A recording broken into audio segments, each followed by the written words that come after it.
Thank you so much.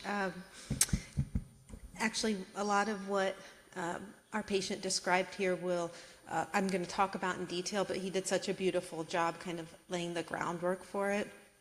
Just going to be aware of the time. Actually, last night I practiced this talk on my two kids, and my daughter asked if I could actually present it to her while she's going to sleep because she thought it would really help her go to sleep. So I'm hoping you guys don't have that same reaction. I have no financial disclosures. And actually, is there a pointer up here? I don't need it right now, but or if someone in the audience has one. If not, we'll make do. So today I'm going to talk a little bit about the impact of medical errors on providers. So a little bit of a divergence from what we talked about with our patient here, but really will tie it into the exposure. So then I'm going to talk about exposure therapy for anxiety disorders with a focus on fear of patient harm, and also mindfulness-based therapy and how we can begin to integrate that into CBT. So many physicians, many of you here have taken the Hippocratic Oath, part of which promises to do no harm. Luckily, I didn't have to take that oath, but what we actually know is that to err is human, right? We're going to make mistakes. And this report was written in 2000 by the Institute of Medicine, essentially as the pioneer report bringing attention to errors in healthcare. And what it concluded was that the majority of errors actually do not result from individual recklessness. They're caused by faulty systems that lead people to make mistakes. And while it is human to err, it is also human responsibility to create solutions. Just some relevant and interesting terminology for clarification. So an adverse event is an injury resulting from medical management rather than the patient's underlying condition. And adverse events can be unpreventable or preventable. And a medical error is an example of a preventable adverse event. And these can be errors of execution or errors of planning. And not all medical errors result in harm, so the outcome can be harm or no harm. And there are some differences in definitions, but I'm going to focus for a few moments on the preventable adverse events or medical errors. So the estimates vary, but about 4 to 17% of hospital admissions are associated with adverse medical events, and nearly 2/3 are believed to be preventable. And medical errors are estimated to be the third leading cause of death in the U.S. if it were counted as a disease. And the impact of either actual or perceived medical errors on providers is diverse, so it can lead to feelings of guilt, anxiety, anger, shame, fear of judgment, lower confidence in decision, burnout, depression, and suicidal ideation. And then there are both adaptive and maladaptive coping strategies. So adaptive coping strategies might include acceptance, planning, positive reframing, emotional support, institutional support, and maladaptive denial, self-blame, self-distraction, behavioral disengagement, and substance abuse. I've started the emotional and institutional support because what we know from the research is that those are central to emotional recovery following a medical event. So speaking to peers and mentors, creating a culture that fosters open dialogue, promoting excellence but not perfection. And within our institution, I've been involved in this project that's been spearheaded by Dr. Kirlos Haroun in the Department of Emergency Medicine, titled A Night of Reflection. And what we did was we got together the people listed here as facilitators and invited the residents and faculty of this department and basically had a discussion about bad clinical outcomes, challenging patient encounters, all the emotionally difficult clinical scenarios. And as I was reflecting on this myself, it was kind of like an M&M, but like the Care Bear version. It was really kind of sweet and kind and incredibly powerful and impactful.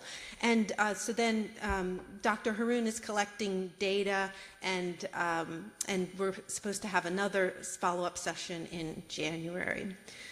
But so this is all wonderful and useful, and I think and important to continue. But what happens when the anxiety for some people continues? So when these tools aren't enough. So we're all probably familiar with this Yerkes-Dodson law that shares that there's an optimal level of anxiety for optimal performance. So too little anxiety and we're asleep or disinterested, too much anxiety and we're impaired. And that's the group I'm going to be focusing on for the duration of the presentation. So as I was thinking back to patients, I realized I had a large number of patients, relatively speaking, that were early to mid-career physicians here, exceptionally conscientious, the doctors you would want to have, but they present with anxiety around fear of harm to patients, either following an actual adverse event or the fear of an adverse event occurring. And sometimes it was in the context of adjustment disorder specific to just this one thing, but often it was in the context of another anxiety disorder. Sometimes there was depression. The depression was usually mild or secondary, so I'm going to be focusing on the anxiety for the purposes of this presentation.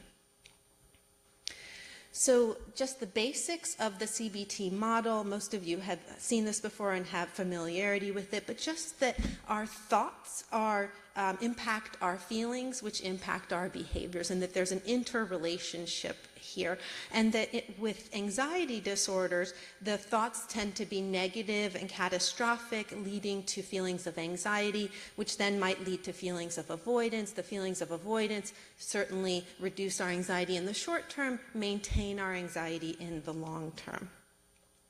And so with anxiety disorders, we can certainly focus on the thoughts, we can focus on the behaviors.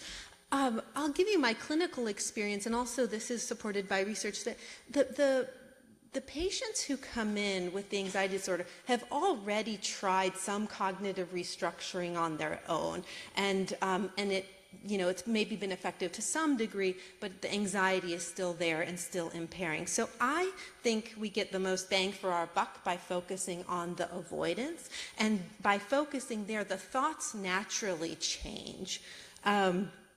So the behaviors with anxiety disorder, when we want to focus on the avoidance, the treatment we're focusing on is the exposure therapy.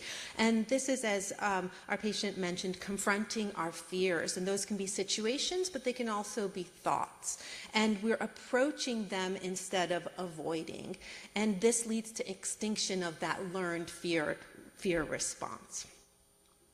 And there are different types of exposure. So there's in vivo, which means that you're doing this live, for example, going to the playground with your daughter. And this is optimal, but not always possible. So for example, in the case of medical errors, we're not going to have somebody intentionally make medical errors to expose them. So then we turn to imaginal exposure. And when we can, we pair those two things. So as David was saying, going to the playground and in vivo, you're there with your daughter, and then he's listening to the script, the imaginal script. And I'll give examples of those scripts. But all of these types of exposures result in new learning. Many of you have probably have you seen this comic before? So Professor Gallagher and his controversial technique of simultaneously confronting the fear of heights, snakes, and the dark. So this is kind of what we would call flooding, where you go to the maximum level on a person's hierarchy of feared stimuli. I'm willing to go there.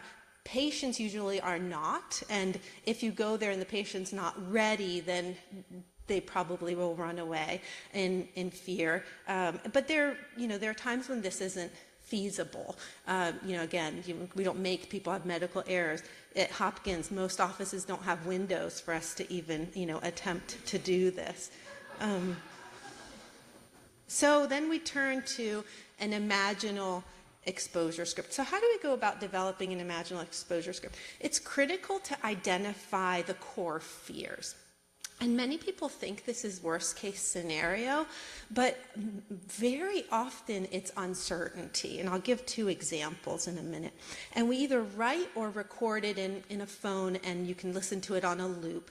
And it's written in the first person present tense, and it can be gradual. So for example, if as David was mentioning, if the fear is my daughter's going to have a head injury, we may not go there right away because it's overwhelming. That would be a really high anxiety rating. So we might start, I can't know for sure, or my daughter could fall and get injured. And then we might build up to that higher level. So here are a couple of examples. So this is in the context of fear of patient harm. So worst case scenario might be, I make a mistake during a procedure, the patient's harmed, I tell the patient what happened and they're angry, my colleagues think I'm incompetent, I feel guilty, I don't recover from this, and I leave medicine. Whereas an uncertainty exposure would be, I can't know for sure if I missed something in the medical record or made a mistake during the procedure, I can't know for sure if my patient will survive, I can't know for sure if they'll be angry. And this we come up with the person, with the patient, so that it's going to look unique for each individual person. And simultaneously, we want to decrease or eliminate any safety behaviors. Safety behaviors are physical or mental acts aimed at reducing anxiety. So this might be checking the medical record excessively. So I've had patients who would wake up in the middle of the night and start checking, calling patients excessively, seeking reassurance from colleagues, using benzodiazepines to reduce the anxiety in that moment, so that could be considered a safety behavior.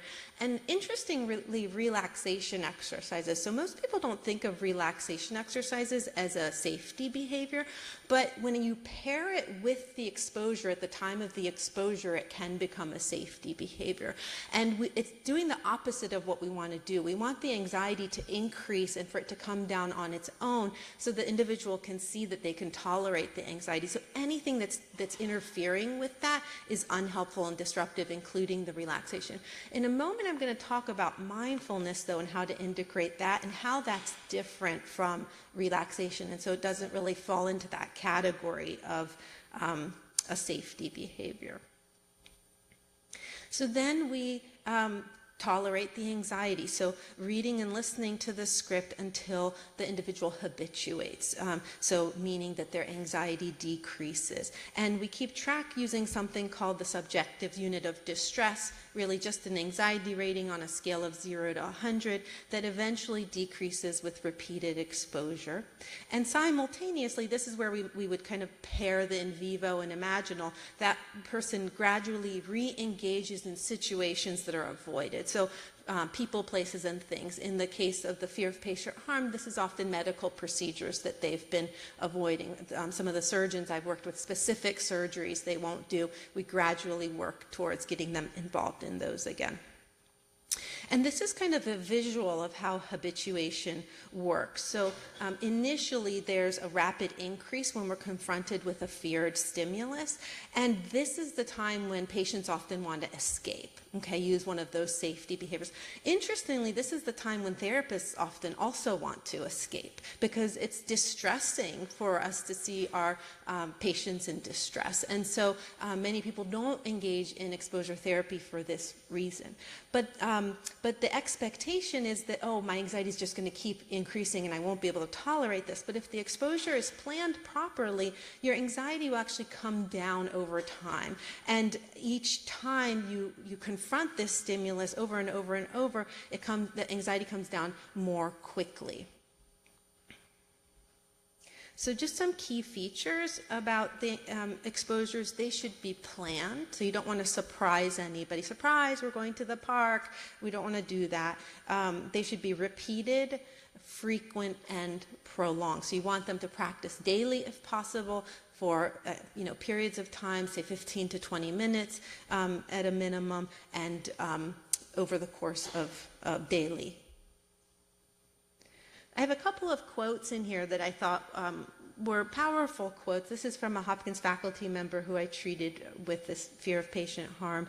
Instead of feeling like I'm surviving every day, I feel like I'm getting satisfaction from what I'm doing. My anxiety levels are lower. I spend less time thinking about work because my OCD is more manageable. This has freed space to enjoy the experience of taking care of patients. I have an easier time figuring out what to do with a patient. I also enjoy seeing my colleagues. Okay, so let's talk a little bit about how we might go about integrating mindfulness into this care. And I'll talk about what mindfulness is, but just to kind of put it in context. So initially we had the behavior therapies that were developed, and then people began to realize that, oh, the thoughts are important in this process. So then cognitive behavioral therapy was developed. And then the third wave, what we call the third wave of CBT, is essentially integrating mindfulness, integrating CBT with these constructs of mindfulness, acceptance, non-judgmental awareness. And so some examples of these third wave CBT programs are dialectical behavior therapy, acceptance and commitment therapy, mindfulness-based stress reduction, and mindfulness-based cognitive therapy. And while many of us are aware of all of the research that's been done in the past decades on CBT and how effective it can be for a variety of illnesses, people are less familiar with how much research is out there in the realm of mindfulness. So I wanted to share this, that from 1966 to 2021, there were about almost 17,000 publications on this, and that there's been an exponential increase since 2006 in the publications on mindfulness, including this one that I was involved in with the group listed here, where we looked at every article that had been written on meditation and narrowed it down to kind of the most robust randomized clinical trials. I always share that this study, so it was published in 2014. I think in the duration, from the inception to completion, I had 2 children, and they were not twins. And so this is why I took a clinical pathway. I need like reinforcement that's a little more frequent than that.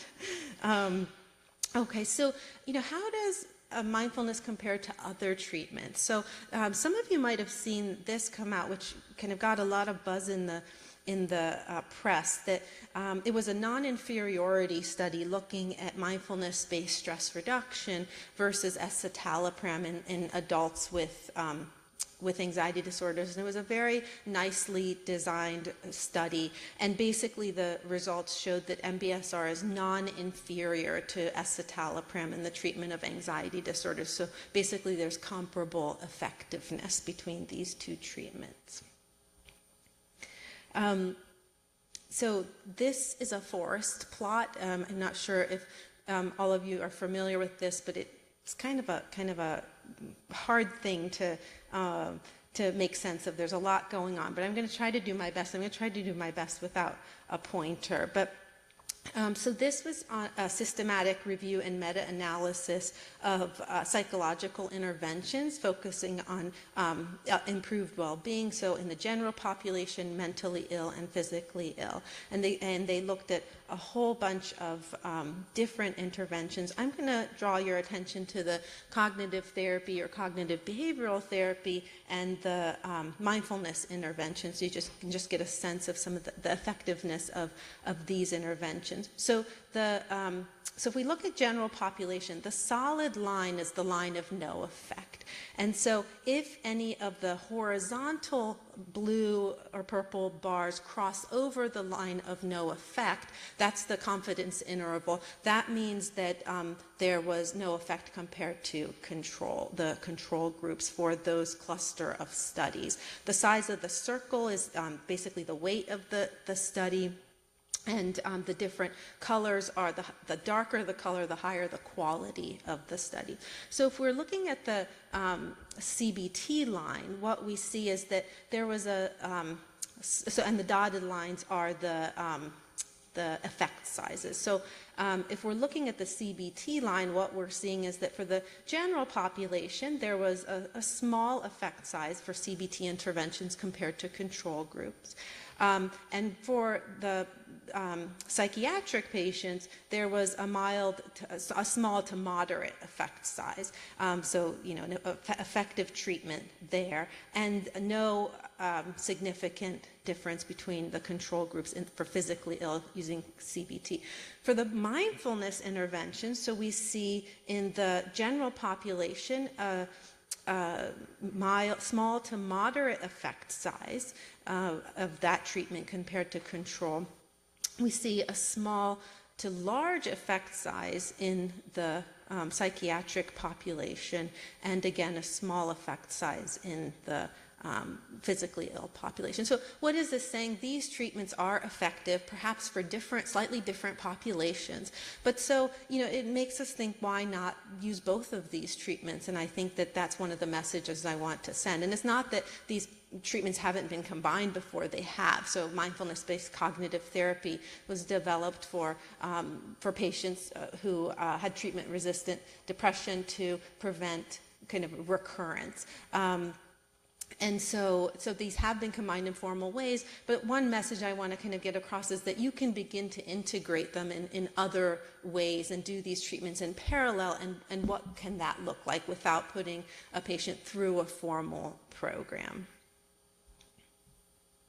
Okay, so what is mindfulness? Mindfulness is paying attention in a particular way, on purpose, in the present moment, and non-judgmentally. So there are kind of three components to this. One is paying attention, and then paying attention on purpose, so that's our intention, and with a particular attitude, an attitude of openness, curiosity, and kindness, and non-judgment.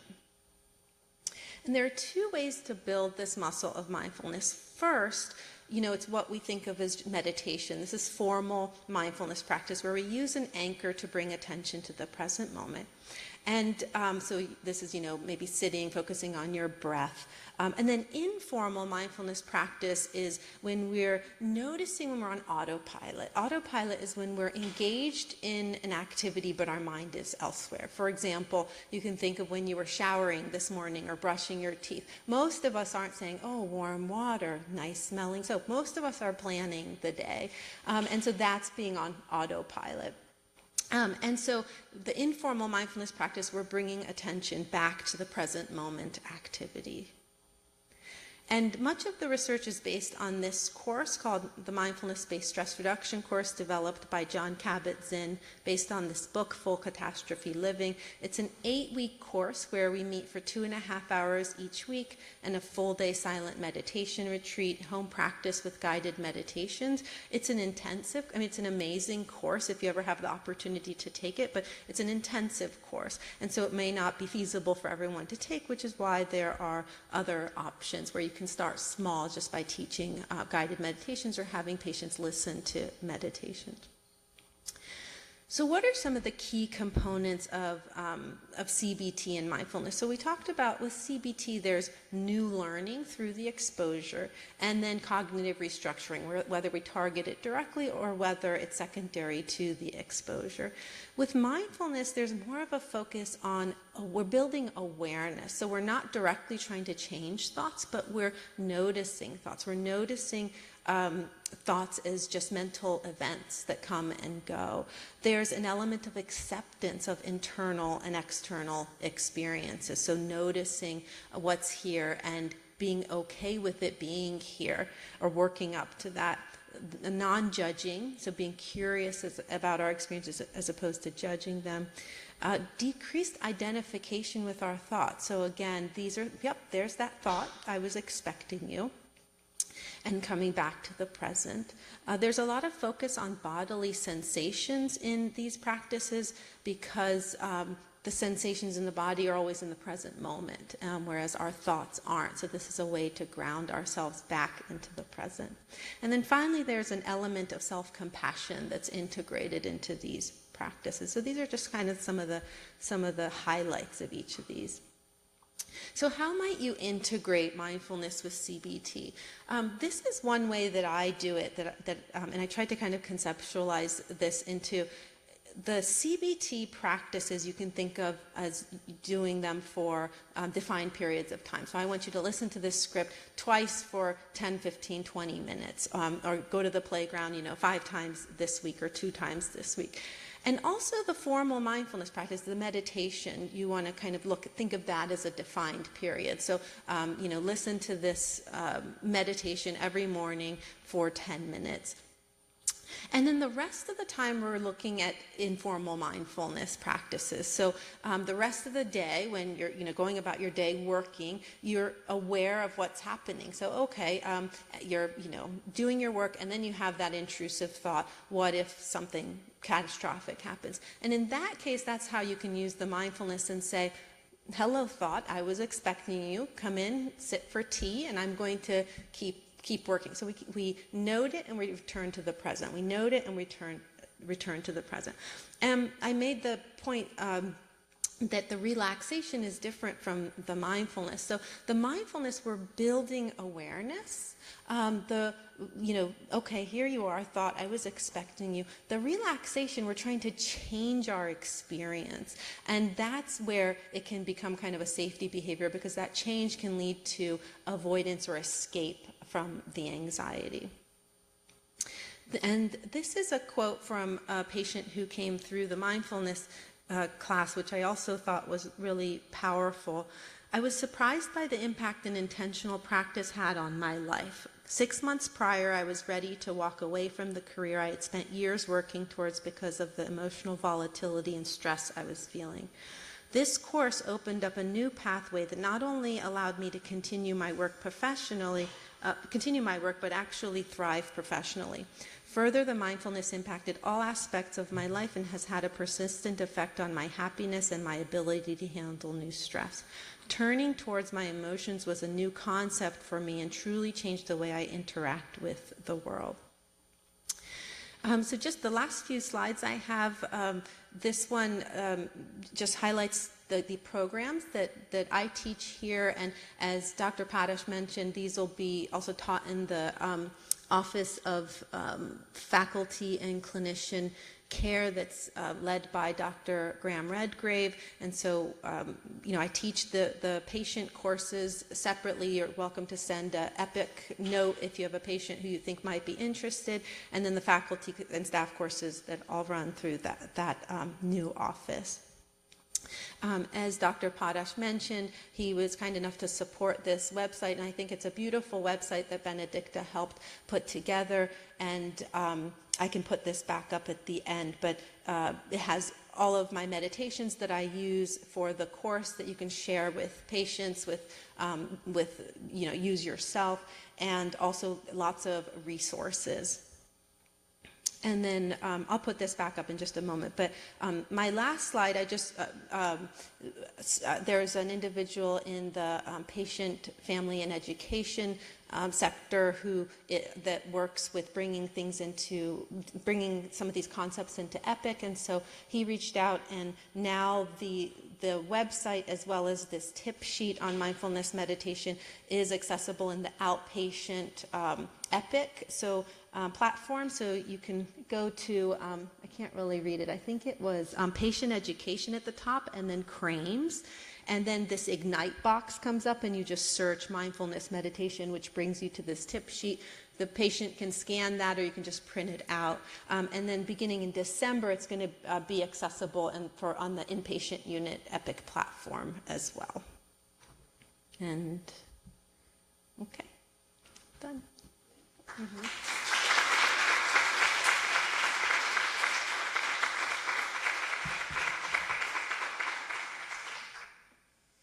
Thank you, Neda. That was beautifully done, really extremely well laid out, well explained.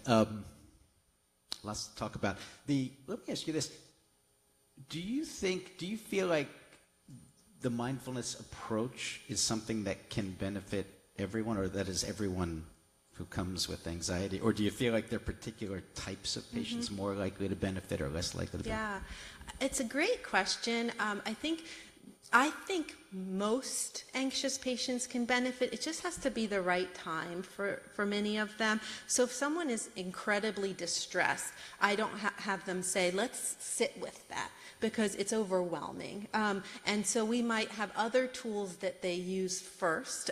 Maybe we start the exposure first and have them, like as our patient described so nicely, have them kind of see that, oh, I can do this. Maybe we use relaxation first in that case so that there's a more immediate outcome. So I think that it can be very useful, but we want to think of the timing and the level of distress of the patient.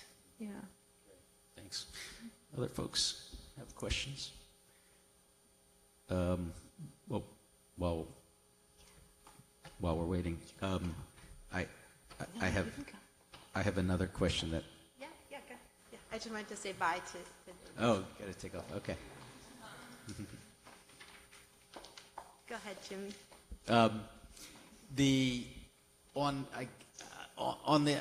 was thinking about the issue of medication, and how do you think about the issue of whether or not medication is useful for someone? Are there things that make you think, well, we should stick with the CBT plus mindfulness, or we should do that and medication? How do you think about that? And yeah, it's patient specific, and there are a lot of factors that go into that. The way I approach that is, why be on a medication if you don't have to, is the first thing I'll say. So I'm willing to try the CBT approach. Sometimes from the get-go, it's very clear the person can't engage in the CBT. It's just too overwhelming, in which case, let's start a medication, get your anxiety level down a little bit, then the exposure is more effective. But sometimes, like in the case of this patient, it's hard, but I'm willing to try a course of CBT and see how effective that will be. If we hit a plateau and it becomes overwhelming, then I might suggest, okay, this might be a time to consider medication. If the person is just really like, there are external stressors that begin to creep in, such as his parents being ill, and it kind of is emotionally dysregulating, then I might suggest the medication. Yeah. Good but sense. It's optimal, usually it's the combination, especially for what we know with, the anxiety, same with the depression, it's optimal for moderate to severe to use a combination. Thanks. Dr. Redgrave. That was great, Neda, and I'm so excited that you're joining our group. Real expert now. That's great. Thank you. I was taking care of someone in the factor care who had a bunch of anxiety, kind of had a crisis moment, got back on an SSRI, felt better, and I thought this person is still in need of some skills because of the way they move through life. They just sort of barrel through all the anxiety things, and then eventually, I think, she's alive for a lot of those crises. And so I tried to get her to do a little meditation. And I think she tried it once and hated it. And so I'm just wondering, are there, but I, not being an expert, I think, didn't quite have the hooks to sort of say. So can you give us some tips about how to sort of encourage people to what's the next thing that you say when someone says, I hate meditation, and you Yes, yeah, and that does come up often. And so the question was, how do you basically present the meditation to somebody who says, I've tried it and I hate it, or it doesn't work? And sometimes you don't. Sometimes, they say, nope, tried it, I don't want to try it. Often it's educating them about what this actually is. And the number one reason people the misconception is that I have to clear my mind of thoughts, and I can't do that. And that is the complete opposite of what we're doing with these practices. We are noticing our thoughts. And I tell them, if you're alive, you're thinking. So we're not getting rid of your thoughts. We're noticing our thoughts, we're noticing our experiences, and not believing that everything we think is true, and not believing that we have to react to everything we think.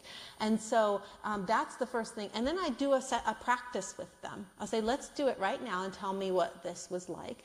And the second misconception is that I should feel relaxed afterwards. I don't feel relaxed, so this isn't working. And so that's when I distinguish. This is different than relaxation. This is building awareness of your experiences, and a long-term byproduct will be relaxation and resilience and anxiety tolerance. But in the moment, we're turning towards experiences, so you might not feel great right away. But stick with me for a couple of weeks, and I give them specific audio to listen to, and do sometimes encourage them to take the group where they see that, oh, okay, I'm not the only one who thinks this is some woo-woo thing, but it actually is, really based in science. Yeah. Excellent. Thanks. Other folks, thoughts? Yeah. Thank you for that. Dr. Kostelik, didn't recognize you back there. Yeah. Thank you for the really wonderful presentation and all your work. Can you tell us about your decision to use an audio recording versus written? I think that's really interesting. And I think with podcasts, everyone has something in their ear.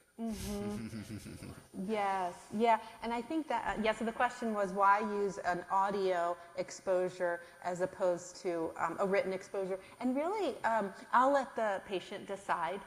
So in this case, he was at the playground. He wanted to still kind of keep an eye on his daughter, and so this made sense. But like you described, everyone has a phone with them, so they can just record it. So that's one thing. But I'll sometimes have them experiment with both initially, because sometimes people zone out with one or the other, and we don't want them to zone out. But usually it's just kind of personal preference and which one I think is eliciting the anxiety more readily, and I'll ask them. So if I read this to you versus you listen to it, which one makes you more anxious? And that's the one we want. Yeah. Yeah. It's a fascinating use of technology, just to go down that path, and this was him reading it Yes. to himself. Yes, it's his own voice. Yeah. And, and do some people prefer you? Sometimes I'll record it for them, but usually, as much as I can, I have them do the work, because then they can put it in their own words, and then it sounds like their own thinking, and so that's kind of the rationale there. Right. It really it seems like a really great use of technology. Yeah, we used to have the endless loop cassette tapes, and with the Walkman that they would listen to, but this makes it a lot easier. But this way they can do it in vivo. Absolutely. In the setting. Absolutely, right, yeah. Right. Dr. Schreier. Wonderful talk. Thank you so much. Is there an ideal time in your mind to refer a patient to MBSR? Yes. Like in terms of CBT first? Yeah. What are your thoughts? Yeah, it's a great question. So is there an ideal time to refer a patient to MBSR? Do the CBT first, do the MBSR first?